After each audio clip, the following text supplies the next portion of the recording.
ਦੇਖੋ ਜਿਹੜੀ ਨੁਕਸਾਨ ਵਾਲੀ ਗੱਲ ਹੈ, ਜਿਹੜੀਆਂ ਕਣਕਾਂ ਵਿਸ ਗਈਆਂ ਧਰਤੀ ਦੇ ਉੱਤੇ, ਵੱਡੀ ਪੱਧਰ ਤੇ ਕਣਕ ਡਿੱਗੀ ਆ, ਉਹਦਾ ਨੁਕਸਾਨ ਹੈ। ਕਿਉਂਕਿ ਆ ਤੁਸੀਂ ਦੇਖ ਸਕਦੇ ਹੋ, ਮਤਲਬ ਵਿਸੀ ਹੋਈ ਹੈ ਕਣਕ, ਤੁਸੀਂ ਦੇਖਿਆ ਹੋਣਾ ਬਾਣਾ ਦੇ ਵਿੱਚ ਗਏ ਹੋਵੋਗੇ, ਤਾਂ ਉਹ ਘੱਟੋ ਘੱਟ ਜਾਣੀ 4 ਕੁਆਂਟਲ 10 ਮਣ ਪ੍ਰਤੀ ਏਕੜ ਜਿਹੜਾ ਝਾੜ ਆ ਉਹਦਾ ਘਟੂਗਾ, ਉਹਦਾ ਕਣਕ ਦਾ ਝਾੜ ਵੀ ਘਟੂਗਾ, ਉਹਦੀ ਕੁਆਲਿਟੀ ਤੇ ਵੀ ਅਸਰ ਪਊਗਾ, ਔਰ ਜਿਹੜੀ ਗਾਹਾਂ ਉਦੋਂ ਬਾਅਦ ਤੂੜੀ ਬਣਾਉਣੀ ਆ ਉਹ ਤੇ ਵੀ ਮਤਲਬ ਅਸਰ ਪੈਣਾ। ਕਣਕ ਤੋਂ ਇਲਾਵਾ ਇੱਥੇ ਭੈਣੀ ਵਾਗੇ ਦੇ ਵਿੱਚ ਸ਼ਿਮਲਾ ਮਿਰਚ ਲੱਗਦੀ ਆ 700-800 ਏਕੜ ਦੇ ਵਿੱਚ, ਉਹ ਹਵਾਵਾਂ ਚੱਲਣ ਕਾਰਨ, ਬਾਰਿਸ਼ ਪੈਣ ਕਾਰਨ ਜਿੱਥੇ ਉਹਦਾ ਜਿਹੜਾ ਫਲ ਹੈ, ਬੂਰ ਆ, ਉਹ ਝੜ ਗਿਆ। ਸੰਘਣੀ ਮਿਰਚ ਦੇ ਜਿਹੜੀਆਂ ਡਾਹਣੀਆਂ ਉਹ ਟੁੱਟ ਗਈਆਂ, ਉਹਦਾ ਵੱਡੀ ਪੱਧਰ ਤੇ ਨੁਕਸਾਨ ਹੋਇਆ ਹੈ।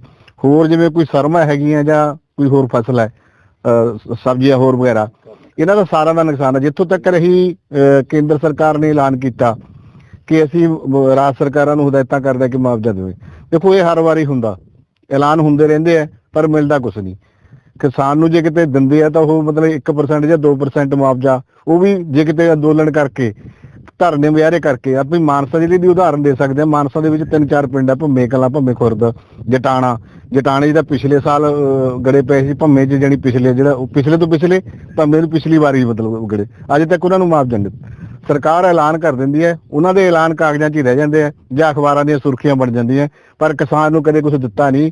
ਜਦੋਂ ਅਸੀਂ ਉਦਾਹਰਨ ਦੇ ਸਕਦੇ ਵੀ ਜਦੋਂ ਹੜ੍ਹ ਆਏ ਆ ਵੱਡੀ ਪੱਧਰ ਤੇ ਪੂਰੇ ਪੰਜਾਬ ਦੇ ਵਿੱਚ, ਘਰ ਟਹੇ, ਮਾਲ ਡੰਗਰ ਮਰਿਆ, ਬੰਦੇ ਮਰੇ, ਕਿਹੜੇ ਕਿਸਾਨ ਨੂੰ ਇਹਨਾਂ ਨੇ ਮੁਆਵਜ਼ਾ ਦਿੱਤਾ? ਕੋਈ ਗਿਣਿਆ ਸਕਦੀ ਹੈ ਸਰਕਾਰ? ਜੇ ਦਿੱਤਾ ਤਾਂ ਨਿਗੂਣਾ ਮੁਆਵਜ਼ਾ। ਸੋ ਇਹਨਾਂ ਦੀ ਬਿਆਨਬਾਜ਼ੀ ਹੈ, ਸਰਕਾਰ ਨੂੰ ਅਸੀਂ ਅਪੀਲ ਕਰਦੇ ਹਾਂ ਕਿ ਬਿਆਨਬਾਜ਼ੀ ਕਰਨ ਦੀ ਬਜਾਏ ਸੱਚੀ ਉਹ ਕਿਸਾਨਾਂ ਦੀ ਬਾਂਹ ਫੜੇ, ਜਿਹੜਾ ਨੁਕਸਾਨ ਹੋਇਆ ਦੀ ਭਰਪਾਈ ਕਰੇ।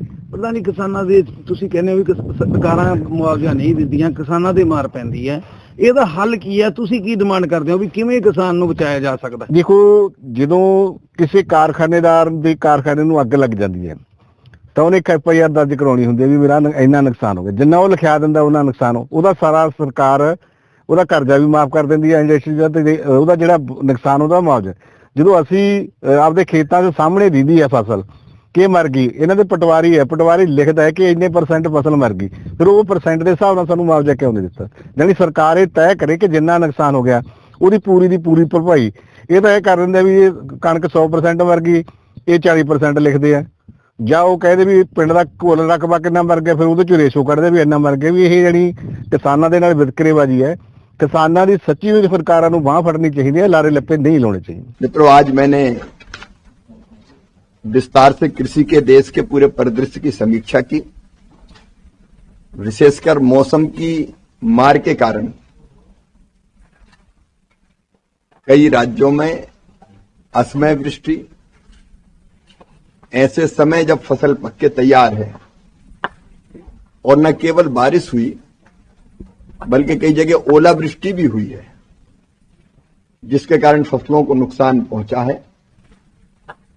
हमने तय किया कि राज्यों के साथ संपर्क करके तत्काल कहां कहां ओलावृष्टि के कारण नुकसान हुआ है, या अतिवृष्टि, ज्यादा बारिश के कारण फसल लेट जाती है जमीन पे, उसके कारण भी नुकसान होता है। तो राज्य सरकार तो अपनी तरफ से सहायता करती है SDRF के अंतर्गत, लेकिन फसल बीमा योजना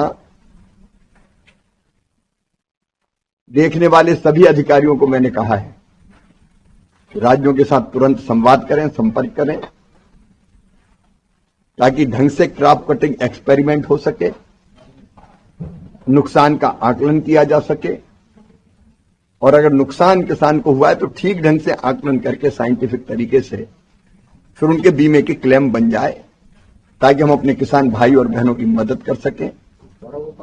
आगे भी मुझे बताया मौसम विभाग ने कि 2 पश्चिमी विक्षोभ और आ सकते हैं, तो उसमें भी ध्यान रखने के मैंने निर्देश दिए हैं, और किसानों को क्या सलाह दी जा सकती है उस पर भी हमारी व्यापक पैमाने पर चर्चा हुई है। इसके साथ अभी खरीदी हमारी प्रारंभ होगी, गेहूं की, धान की, उत्पादन बम्पर हुआ है। हम गेहूं धान भी खरीदेंगे, लेकिन उसके साथ साथ दलहन की फसलों पर भी हमारा फोकस बहुत ज्यादा है। तुअर, मसूर, उड़द हम जितनी किसान बेचना चाहेंगे पूरी खरीदेंगे। ये खरीदी राज्य सरकार के अलावा नेफेड और CCF भी करेगी।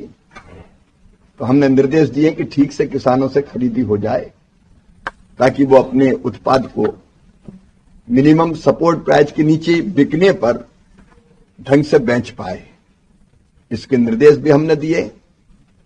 उत्पादन अभी भी बम्पर आ रहा है रबी की फसल का। हमारे पास गेहूं की, धान की, चावल की कोई कमी नहीं है। हमने ये तय किया इसलिए कि उत्पादन तो हम बढ़ाएंगे ही, लेकिन क्वांटिटी के साथ साथ क्वालिटी भी कैसे इंप्रूव करें, क्योंकि अगर गेहूं अच्छा होता है मध्य प्रदेश का सरवती जैसे, तो 4,000 रुपया से ज्यादा उसके रेट मिलते हैं। तो बेहतर रेट के लिए केवल एमएसपी क्यों, एमएसपी से और ऊपर कैसे बिक सकता है। फोर्टिफाइड किस्में उनके रेट ज्यादा मिल सकते हैं, और बेहतर किस्में रेट ज्यादा मिल सकते हैं। तो हम क्वांटिटी के साथ साथ अब क्वालिटी को इंप्रूव करने पर भी जोर देंगे, उसके लिए अभियान चलाएंगे। एक हमने तय किया है कि हम खरीफ की फसल जो आने वाली है उसकी तैयारी के लिए पहले एक ही बैठक करते थे दिल्ली में, अब हम रीजनल कॉन्फ्रेंसेज करेंगे, क्योंकि अलग अलग मोटे तौर पे 5 रीजन बनते हैं अपने देश के, उत्तर का, दक्षिण का, पश्चिम, पूर्वी भारत और फिर एक हिली स्टेट नॉर्थ ईस्ट सहित। तो 5 जोन में हमने उनको बांटा है, और अलग अलग जोन में अभी 3 रीजनल कॉन्फ्रेंस हमने तय की है। 7 अप्रैल को जयपुर में हमारी एक रीजनल कॉन्फ्रेंस होगी, 7 अप्रैल को, 17 अप्रैल को होगी लखनऊ में, 24 अप्रैल को होगी उड़ीसा में। ये 3 अभी तय किए, 2 की तिथियां अभी तय होनी है।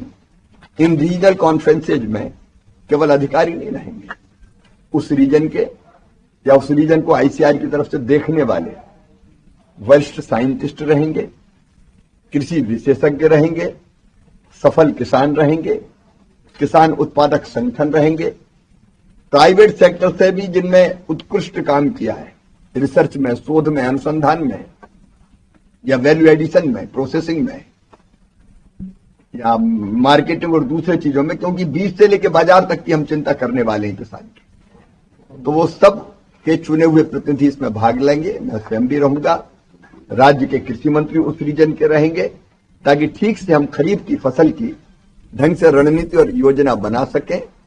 और एक और हमने फैसला किया है कि हर फसल का हम रोड मैप बनाएंगे,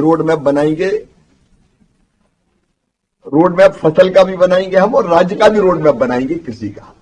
फसलों में अभी जैसे पिछले दिनों हमने सोयाबीन पर चर्चा कर ली थी, मक्के पर चर्चा कर ली थी रोड मैप बनाने के लिए। अभी 4-5 फसलों पे हमने चर्चा कर ली। पिछले दिनों में नारियल पर चर्चा करने गया था दक्षिण भारत। ये अलग अलग जो हमारी फसल है, फसलवार रोड मैप, इसका मतलब ये है कि उत्पादन कैसे बढ़े, क्वालिटी बेहतर कैसे मिले, रोगों का मुकाबला कैसे कर पाए। अगर प्लांटिंग मटेरियल चाहिए, जैसे नारियल में नए बाग लगाना, तो क्लीन प्लांट कैसे मिले, इस पर विस्तार से बात करके उस फसल का रोड मैप हम बनाएंगे। एक फसलवार रोड मैप और एक राज्यवार रोड मैप, तो उस पर भी हम ठीक ढंग से काम कर रहे हैं, अपने किसानों की सेवा बेहतर से बेहतर कर सके और किसानों के माध्यम से देश के उत्पादन को बढ़ाते हुए अन्न, फल, सब्जियों के भंडार भर सकें, उस काम में निरंतर लगे हुए हैं। धन्यवाद।